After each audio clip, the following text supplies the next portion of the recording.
The sound of shattering glass. It wasn't a single crack, like a window hit by a baseball. It was a symphony of destruction. A cascade of splintering, popping, and crashing that sounded like the world was ending right in my backyard. I was in the kitchen, on the phone, finalizing my first major catering order for the upcoming town festival. My voice was buzzing with excitement. I'd said the words, "Yes, that's confirmed," and in that exact moment, the noise began. I dropped the phone. It clattered to the linoleum floor. My heart hammered against my ribs, a frantic drum beat against the percussion of breaking panels outside. I burst out the back door, my mind refusing to form a coherent thought. And then I saw it. I just froze. My greenhouse, my beautiful custom-built $22,000 sanctuary, was in ruins. Shards of specialized polycarbonate, the kind that was supposed to be shatterproof, glittered like cruel diamonds on the overturned soil. The gleaming steel frame I had assembled myself, bolt by bolt, was bent and twisted. It looked like the skeleton of some great, fallen beast. And in the center of the carnage stood my brother, Mark. He held a metal baseball bat in his hands, resting it on his shoulder. His chest was heaving, his knuckles white. But he wasn't looking at the damage he'd caused. He was looking straight at me. His voice cut through the ringing in my ears. It was calm, chillingly calm. "I asked you for a job, Lena." I couldn't speak. My throat felt like it was closing up, a knot of concrete and disbelief. My eyes drifted past him to the wreckage on the floor. My prize-winning Phalaenopsis orchid, the one I'd babied for 3 years, the one that had won me my first grant, lay crushed under a warped metal shelf. A single, perfect white bloom lay pristine in the dirt, a ghost of what it had been. This was my entire life savings. It was every late night, every early morning. It was the business I was painstakingly building, stem by stem, petal by petal. All of it, just gone, wiped out in minutes by my brother's temper. Mark finally lowered the bat.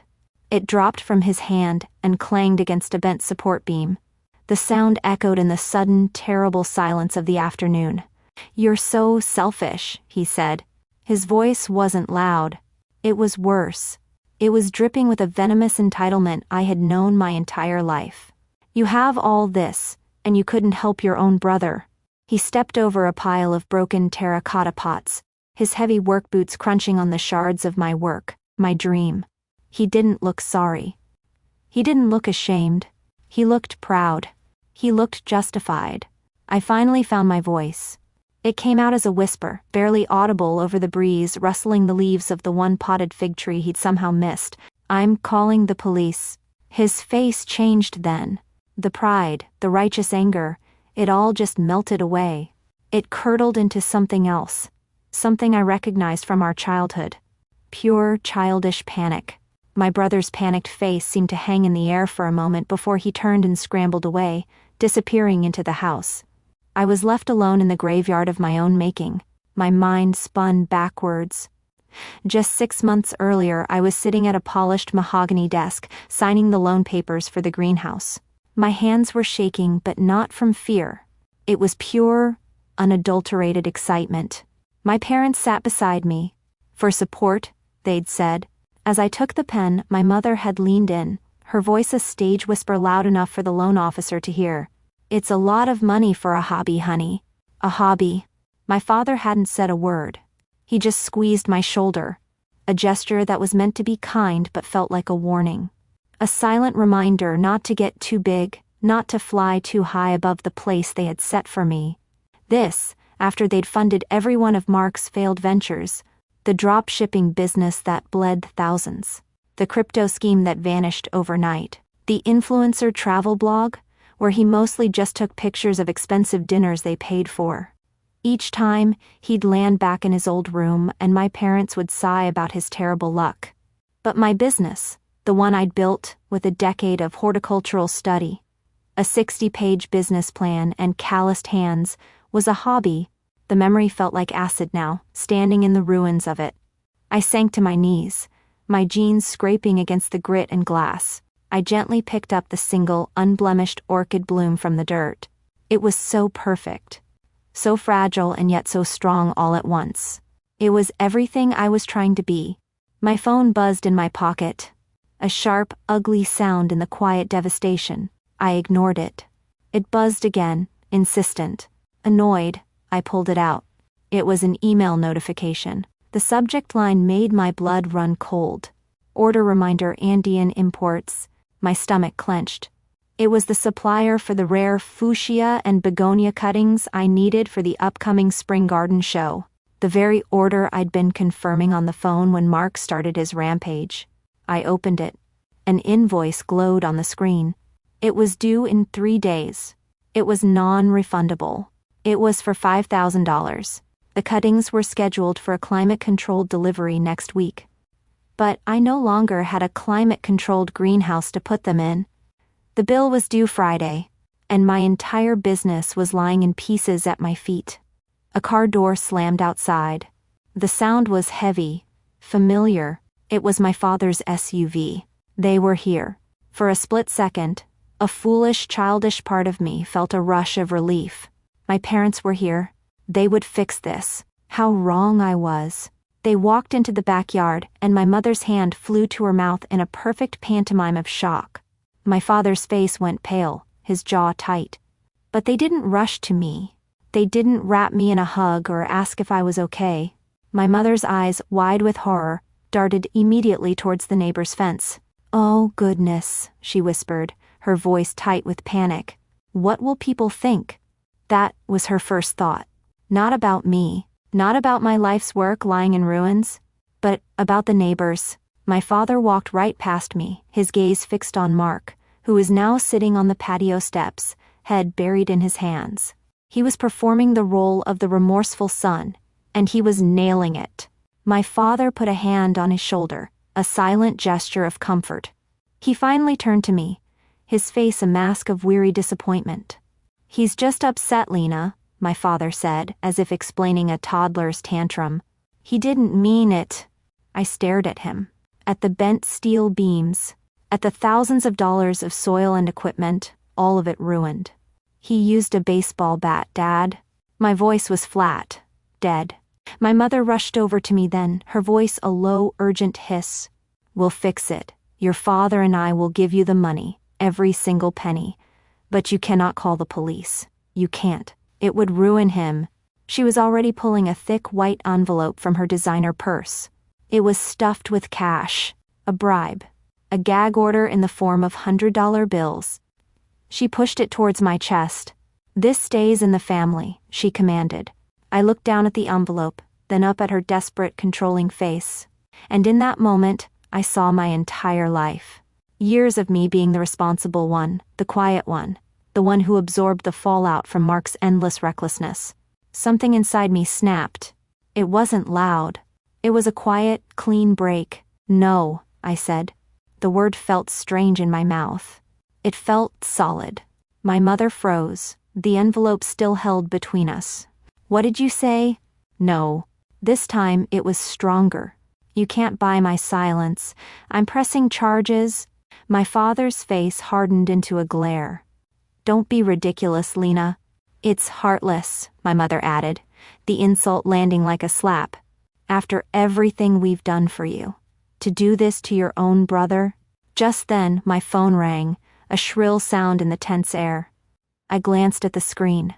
It was Miss Anya, my mentor, the owner of the largest nursery in the state.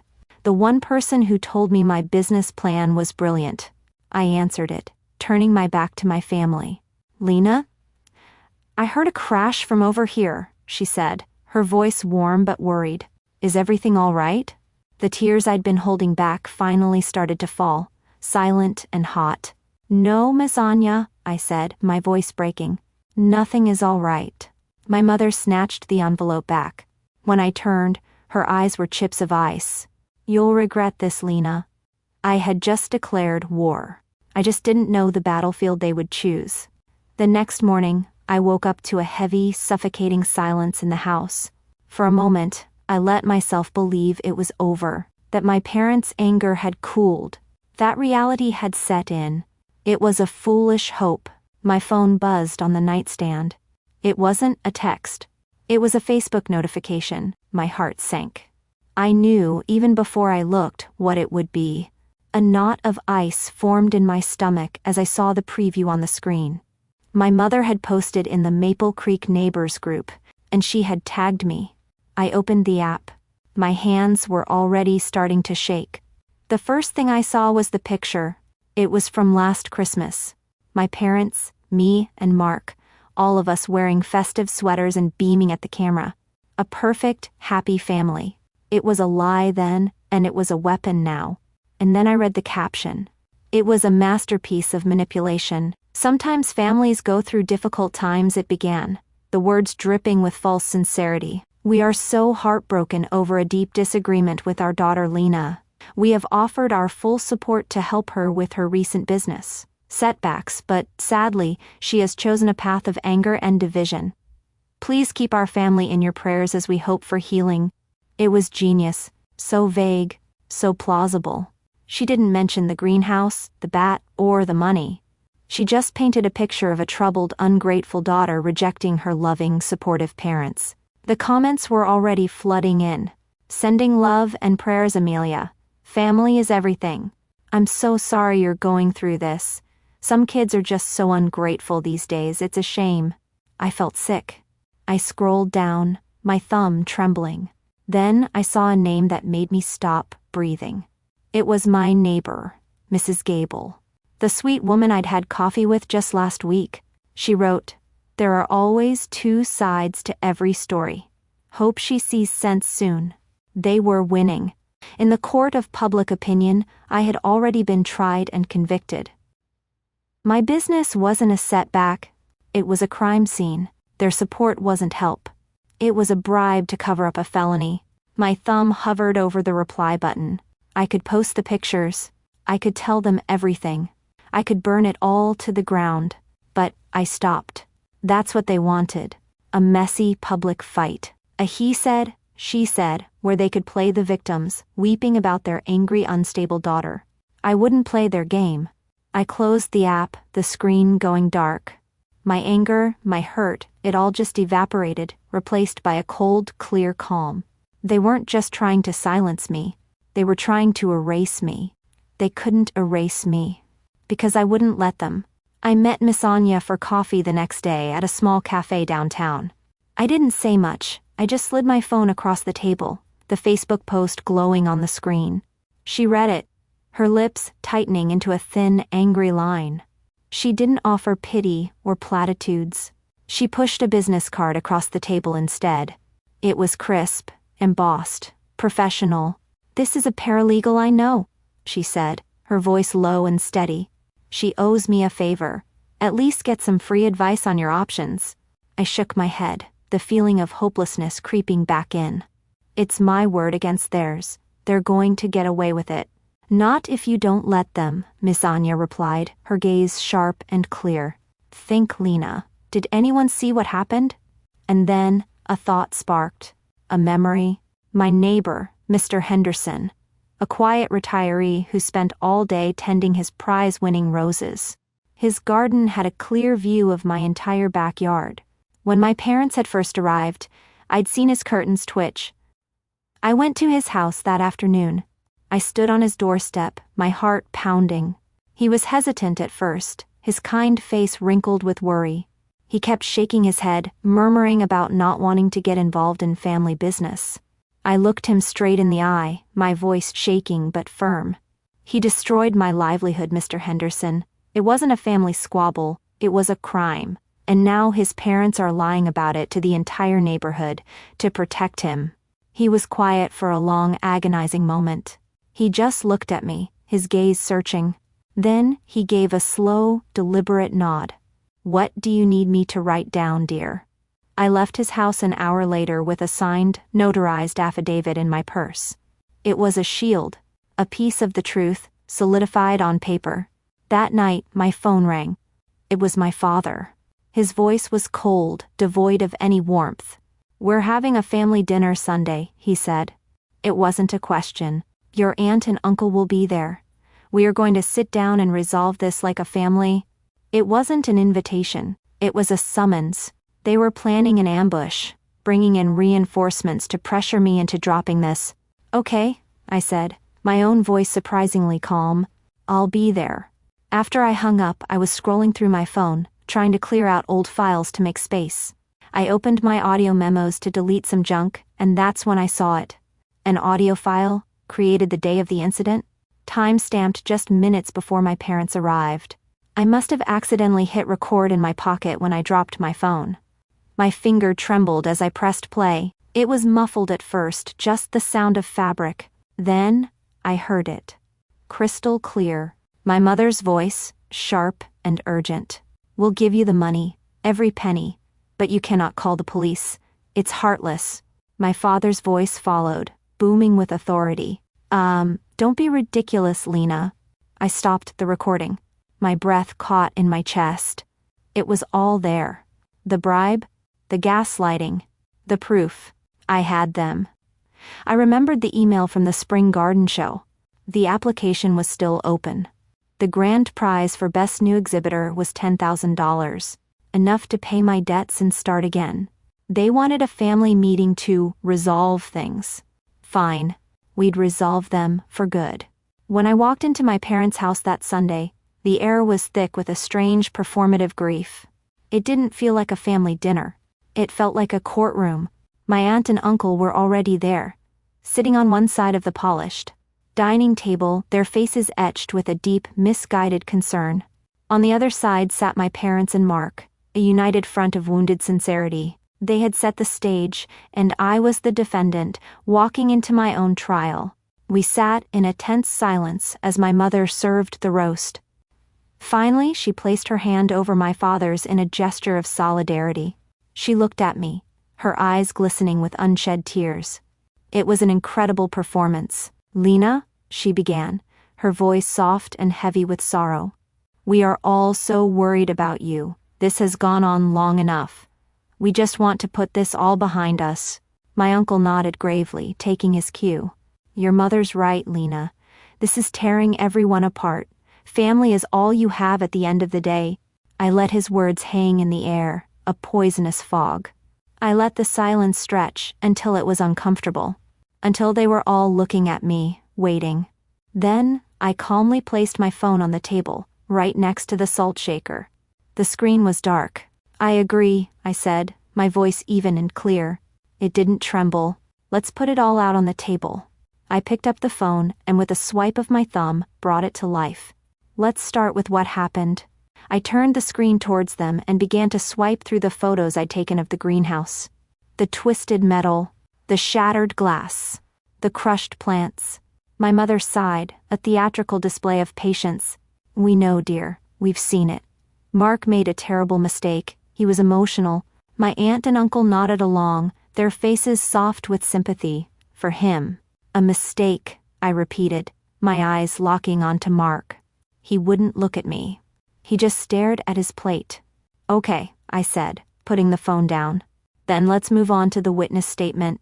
I reached into my purse and pulled out the single folded piece of paper. The affidavit. The room was silent as I unfolded it. This is a signed and notarized statement from my neighbor, Mr. Henderson, I announced. I began to read. I read his account of Mark arriving with a baseball bat. I read his description of Mark shouting that I was selfish. I read the part where he detailed 45 minutes of systematic, deliberate destruction. When I finished, my aunt's smile was gone. My uncle shifted uncomfortably in his chair, his concerned expression replaced with a flicker of confusion. The narrative was starting to crumble. My father cleared his throat, his voice losing its confident boom. That's one man's opinion.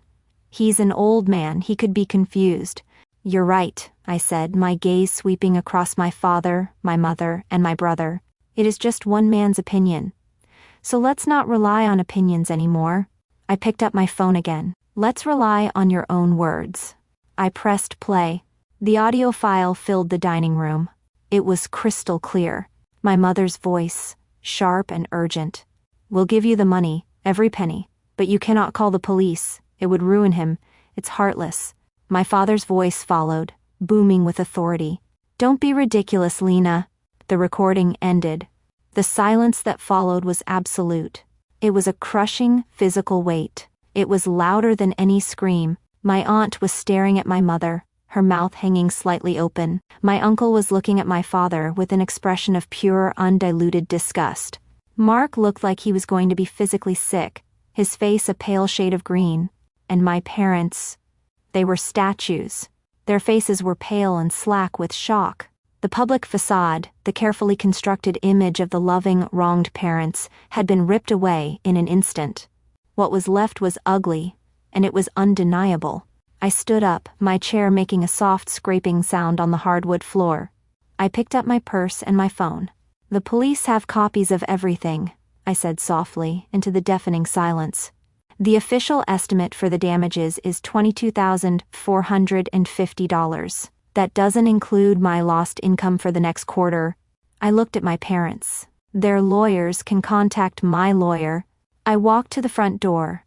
No one said a word, no one moved. I didn't look back. There was nothing there for me anymore. Walking away from that house felt like taking my first breath of clean air after a lifetime of breathing smoke. 6 weeks later, I stood in a small rented greenhouse across town. It wasn't as big or as fancy as the one I'd lost, but it was mine. It was a start. The police had charged Mark with felony vandalism. A few days after the dinner, a check for the full amount of the damages arrived by courier, sent from my parents' lawyer. It came with a short, typed note saying they hoped we could all move forward. It wasn't an apology. I never expected one. I used the money to pay the $5,000 invoice from Andean Imports, to rent the new space, and to pour every last cent and every waking hour into the spring garden show. My exhibit was small, but it was honest. I built it around resilient plants, orchids that could survive sudden temperature drops, fuchsias that bloomed in low light. My theme was simple: regrowth. On the final day of the show, they announced the awards. I was standing in the back, expecting nothing, when I heard my name called over the speakers for Best New Exhibitor. For a second, I thought I was dreaming. The prize was a $10,000 grant. Miss Anya was there. She hugged me so tight I could barely breathe, her eyes shining with pride. We celebrated that night with a few other small nursery owners, my new community. We drank cheap champagne out of plastic cups and talked about soil pH and pest control. I felt more at home in that noisy, joyful circle than I ever had at my parents' silent, polished dinner table. As I was walking to my car, my phone rang. I saw my mother's name on the screen. I almost didn't answer, but I did. Her voice was strained, careful. "Lena, we saw your picture in the paper, the award. Your father and we're proud." I stopped in the parking lot and looked up at the stars. I waited for the anger, the hurt, the sting of it all, but I felt nothing. Just a quiet, peaceful emptiness. "Thank you," I said. "I have to go." I hung up before she could say another word. I got in my car and placed the blue prize ribbon on the passenger seat. I had my business. I had my friends. I had my future. I finally, truly had myself. You can't buy someone's silence, and you can't break someone who knows how to grow back stronger. If you've ever had to choose yourself over a family that wouldn't, you know exactly what I mean.